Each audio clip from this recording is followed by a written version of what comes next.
So, ayan, 7:30 ng umaga nang magising ako. Pinag-iisipan ko pa din kung magbabike pa ba ako sa mga oras na to. Pero yun nga, sabi ko, subukan ko pa din. Yun nga, nagbihis nga lang ako. Tapos, ayun, nag-ipit lang din ako ng buhok. Tapos, naglagay lang din ako ng sunscreen sa mukha. Para hindi masyadong masunog sa araw. Sa mga oras na to, tinatamad pa din talaga akong magbike. Pero sabi ko nga, subukan ko pa din kahit tamad na tamad ako. Yun nga, nag-lipstick nga lang din ako para mukhang ganado. Tapos nag-medyas na din ako. Yan. Tapos sapatos na. Siyempre, yung helmet, di natin kakalimutan yan. Kailangan yan kapag nagbabike ka. Tapos siyempre, yung shades. Tirik na araw eh. At nagpaalam na nga rin ako sa alaga ko. Nanayin na. Tinanghali ako ng gising. Marami yung ginawa kahapon. Tagal ko din nag-vlog. Sabi ka mag-vlog ako ngayon everyday. 8:30 na, pinilit ko lang mag-bike. Tirik na yung araw.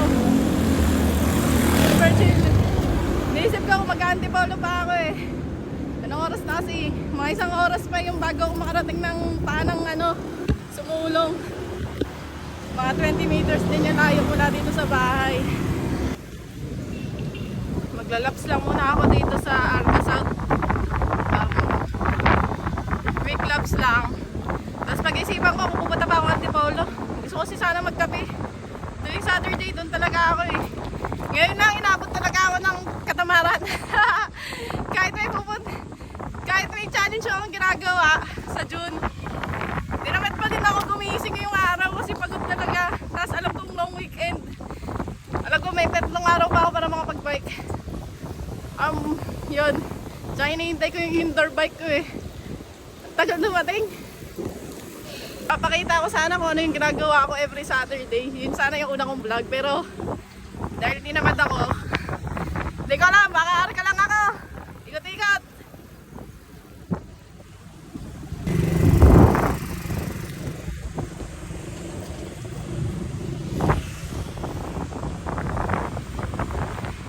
Yan sana yung unang ko, yabang ko sa inyo, Antipolo. Wala dito sa Taguig. Kaso, bigat ng phone eh. Dahil naka-GoPro ako eh. Hindi ko talang GoPro. Yan, dito mga nag-exercise, namamasyal, nagpipiknik, tumatambay. Ito yung medyo malapit-lapit na pwede mong... Ito yung lugar na pwede mong puntahan dito sa Taguig ng Arca South ng pwede kang mag-jogging, tanghali na nga eh. Wala na nag-exercise, tinanghali na ako. Taas ko na hangin. Wala na tumatakbo, wala nung mga aso. Wala na nagpipiknik kasi takarim-tamad na. Sobrang tamad na talaga ngayong araw. Napasobra ako kagabi ng tulog. Wala ka na makita mo eh. Sobrang tamad ng batang to. Yabang pa. Sumali pa sa mga kono ng challenge. Nag-sign up. Tapos sinatamad mag-exercise. Walang katao-tao. May konti. May nagbabike.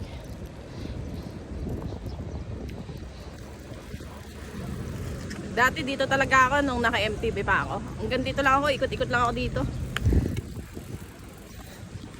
Kasi stuck pa din yung MTB ko dati. So, dito lang ako naglalaps kapag may trabaho. Ikot-ikot mga 5 kilometers. Ngayon kasi parang challenge ko talaga na pumunta ng sumulong every weekend. Magkape sa ahon. Grabe init boy. Tsaka ang bigat ng phone. Hindi talaga ako makapag-vlog kapag ito yung gamit ko yung phone ko. Hindi ako sanay. Nangangalay agad yung kamay ko. Ano ba? Tagal ko talaga. Hindi ko masabi ko, tinatamad ako mag-vlog. Pero kasi, gusto ko sana i-start ulit yung vlogging dahil sa ayun yung kwento ko. Magbabike nga sana ako sa sumulong ngayon kasi yun yung target ko every Saturday. Pero yun, pagod. Hindi ko alam kung saan ako pagod eh. Sakto lang naman yung trabaho pero Feeling ko dahil lagi ako maagang gumigising kaya tinanghali ako ng gising ngayon. Medyo sinulit ko muna yung tulog. Total may Monday pa para sa holiday. Makabike pa ako. Tapos pwede din ako mamayang hapon. Wala naman ako masyadong ginagawa ngayon. Ano ba? Gusto ko mag-vlog ulit. Hindi ko pa nga alam eh. Bigat ng phone. Dahil na GoPro ako, hindi ko chinarge. Ito, laps-laps. Laps-laps lang muna tayo dito sa Arga. Short laps. Ayun, pinipilit ko mag-bike pa din.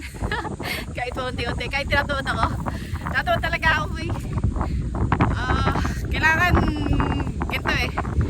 Kailangan mo mag-bike kahit tinatuod ka. Hindi walang mangyayari.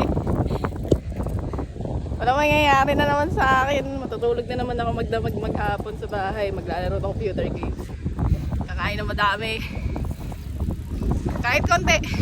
Pipilitin natin mag-bike. Super pagod. I mean, ang dami ka ng reason out buong week. Hindi ako gumalaw.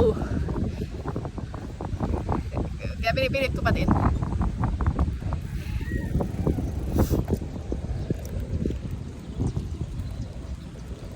Nakakatawa-tawa ko. Just 9 na. So mga kumain ng almusal. Kita ko na lang sa inyo kung anong meron dito sa Arca South. Bukod sa pwede ka dito mag-jogging, mag-biking, kahit maliit yung loop. May landers dito. Yan lang yung tindahan natin dito eh. Tapos mga residential building, office, school. Yan, ito. Under development pa kasi itong area to eh. So magkakaroon din ng terminal dito. Ayun, yung malaking yun. Mall yan. May hotel din, ongoing pa din. Meron namang 7-Eleven dito, pero hindi ako ginaganahan gumising para mag-bike dito. Kasi walang coffee shop dito. Tsaka ano, maraming tao. Sobrang daming tao dito sa umaga, tsaka mga bata. Nakakatakot mag-bike dito, baka mapundol mo sila. Tsaka yun, yung nag-iisang building na yun, doon sa dulo. Yan yung office namin. Shout out sa mga katrabaho mo. So ayun, uwi na ako. Super quick lang.